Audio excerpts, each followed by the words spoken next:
Au Bénin, la désignation de Lionel Zinsou comme candidat de la coalition au pouvoir continue d'alimenter les sorties, d'aucuns pour soutenir ce choix, d'autres pour critiquer et dénoncer. Situation tendue au Niger après l'arrestation de 4 hauts gradés de la hiérarchie militaire, dont le général Salou Djibo. Nous ferons le point avec Abdul Karim Mahamadou, notre correspondant sur place. Enfin, la Tunisie a marqué ce jeudi le 5e anniversaire du déclenchement de la révolution et en renversé la dictature de Zine El Abidine Ben Ali.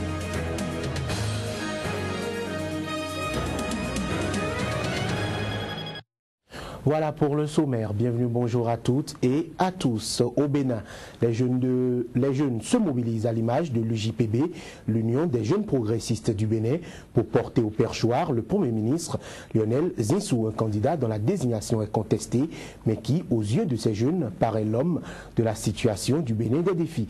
Voici un extrait des propos de Fred Rouenou, président de l'UJPB.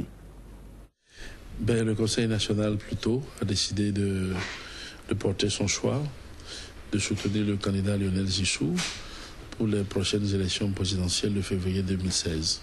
Vous savez, un groupe politique a plusieurs sensibilités.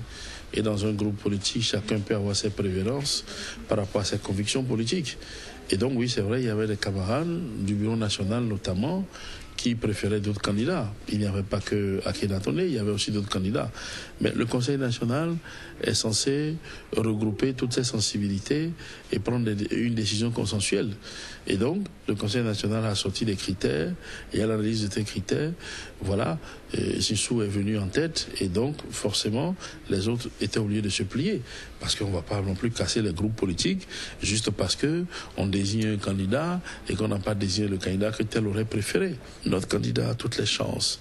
Il suffit juste que nous travaillions à faire comprendre aux Béninois les enjeux pour les 25 prochaines années à venir. Nous venons de finir 25 ans de renouveau démocratique. On fera le bilan sur le plan politique, économique et social. Et on constatera que notre pays étant dans un village interplanétaire, donc en compétition avec le monde entier, ne peut s'affranchir de la modification de ses comportements et de ses attitudes. Notre pays a besoin d'être performant. Il faut des hommes grands, il faut des hommes de vision, il faut des hommes qui ont été moulés dans d'autres cultures, autres que la culture ambiante du Bénin, pour venir nous aider à porter le Bénin. Toujours au Bénin, les réactions fusent de part et d'autre au sujet de la candidature de Lionel Zinsou pour la présidentielle de 2016. Ce jeudi, face à la presse, Richard Senou, ancien conseiller technique et ministre des Travaux publics du président Thomas Boniaï, s'y est farouchement opposé. La substance de sa déclaration sur des propos recueillis pour vous par Joël Yetondi et Juste d'Angrissou. C'est un homme compétent. Et ces compétences dépassent les limites et les frontières de notre pays. Mais des Zinsou, il y en a beaucoup. Il y en a beaucoup parmi les Béninois qui connaissent le développement. Vous êtes nommé à 9 mois de la fin d'un régime, qu'est-ce que vous faites? Vous démontrez qu'en 9 mois, avec la connaissance que vous avez du pays, vous pouvez décliner un programme d'urgence de 9 mois et dire exactement ce qu'en 9 mois, vous pensez raisonnablement qu'on peut faire. Je me suis fait professeur de programme d'urgence pour faire des propositions. Hélas, je n'ai pas été écouté. Jusqu'à ce que tout dernièrement, le président Yahi Boni a lâché la nouvelle comme quoi son candidat, c'était le professeur d'économie, notre Premier ministre. Il affirme aujourd'hui que son seul désir est de changer le quotidien des Béninois à travers des actions qui malheureusement tardent à venir. Ce dont nous avons besoin aujourd'hui, ce sont des solutions durables, qui ne se résument pas à des actions d'éclat, dont le seul but est de ponctionner encore sur le pauvre budget béninois, sans aucun impact sur la population. Les enfants, monsieur le Premier ministre, veulent une lumière permanente, pas des lampes torches. Je ne veux pas que la presse se trompe sur le contenu de mon message. Il n'est pas dressé contre Zinsou, il est dressé contre un système politique. qu'il faut que nous arrêtons rapidement. Toujours dans la veine de la présidentielle de février 2016 au Bénin, les autorités chargées de conduire le processus électoral se concertent pour la réussite de ce scrutin.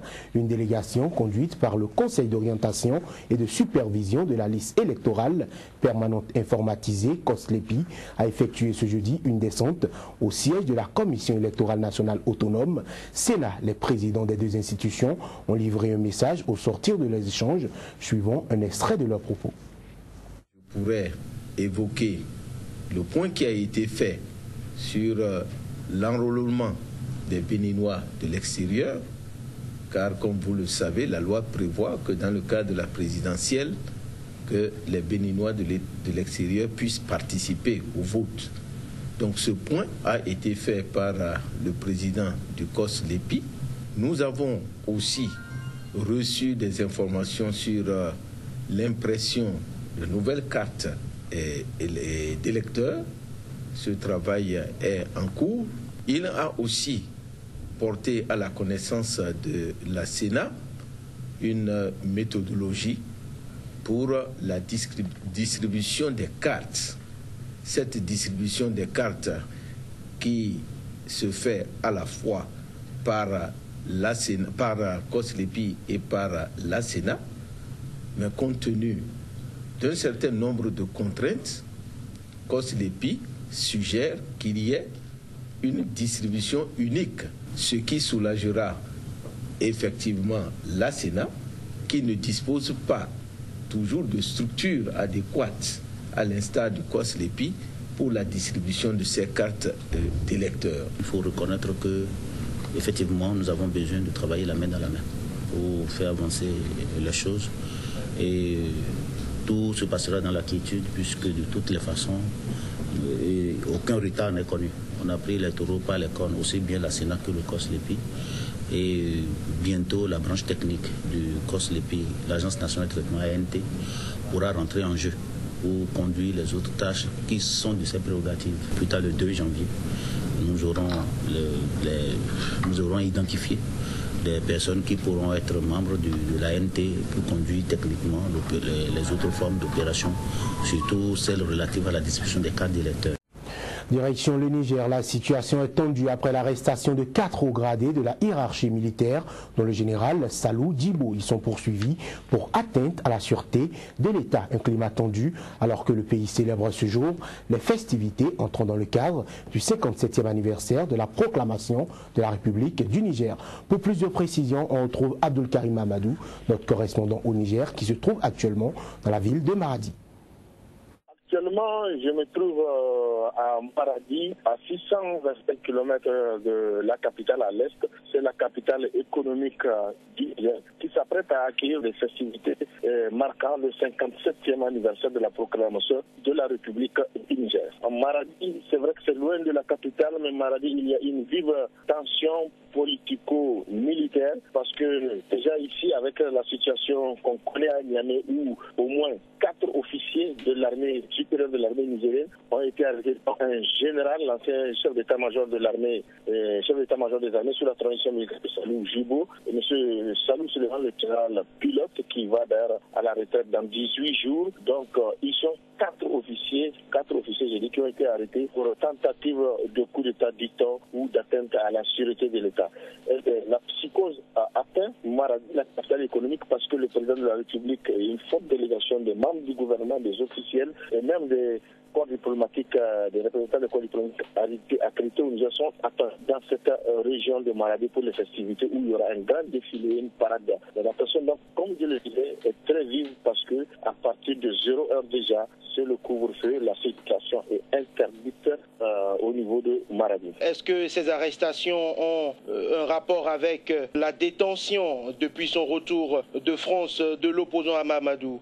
Mais on n'en sait rien pour le moment parce que selon certaines informations qui filtrent, il semblerait qu'il y aurait des hommes politiques notamment qui sont impliqués dans cette affaire. L'enquête se poursuit et on annonce notamment encore plusieurs autres arrestations en perspective, notamment des civils qui seraient impliqués dans cette histoire d'atteinte à la sécurité de l'État. Les informations circulent parce que Ama Amadou étant un homme politique, un opposant farouche du président Issoufou et qui a vraiment des relations, de très fortes relations au sein de la hiérarchie militaire. Certains, en tout cas, selon les spéculations, n'hésitent pas à avancer son nom.